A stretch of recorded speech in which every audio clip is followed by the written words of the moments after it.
Hi friends, please subscribe to Top 10 World.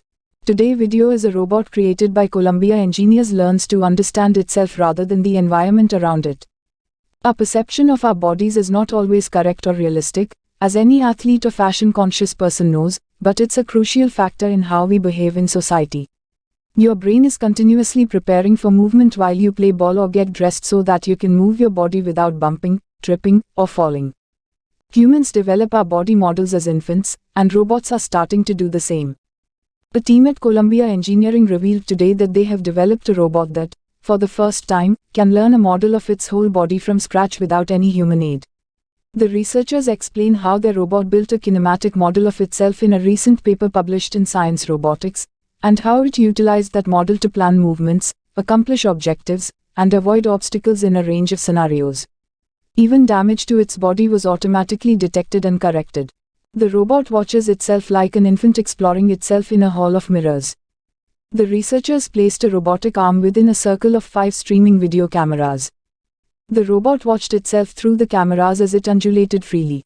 Like an infant exploring itself for the first time in a hall of mirrors, the robot wiggled and contorted to learn how exactly its body moved in response to various motor commands. After about 3 hours, the robot stopped. Its internal deep neural network had finished learning the relationship between the robot's motor actions and the volume it occupied in its environment. "We were really curious to see how the robot imagined itself," said H.O.D. Lipson, professor of mechanical engineering and director of Columbia's Creative Machines Lab, where the work was done.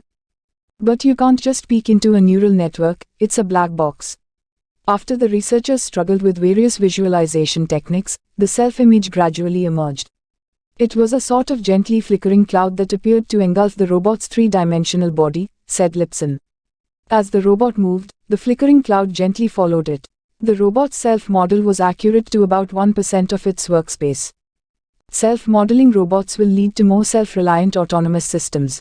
The ability of robots to model themselves without being assisted by engineers is important for many reasons. Not only does it save labor, but it also allows the robot to keep up with its own wear and tear, and even detect and compensate for damage. The authors argue that this ability is important as we need autonomous systems to be more self-reliant. A factory robot, for instance, could detect that something isn't moving right, and compensate or call for assistance. "We humans clearly have a notion of self," explained the study's first author Boyoung Chen, who led the work and is now an assistant professor at Duke University. Close your eyes and try to imagine how your own body would move if you were to take some action, such as stretch your arms forward or take a step backward. Somewhere inside our brain we have a notion of self, a self-model that informs us what volume of our immediate surroundings we occupy, and how that volume changes as we move.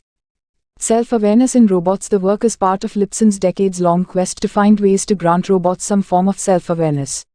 Self-modeling is a primitive form of self-awareness, he explained.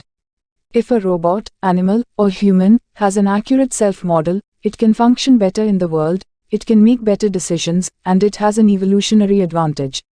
The researchers are aware of the limits, risks, and controversies surrounding granting machines greater autonomy through self-awareness.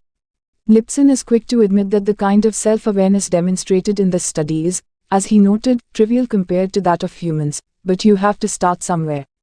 We have to go slowly and carefully, so we can reap the benefits while minimizing the risks. Thank you.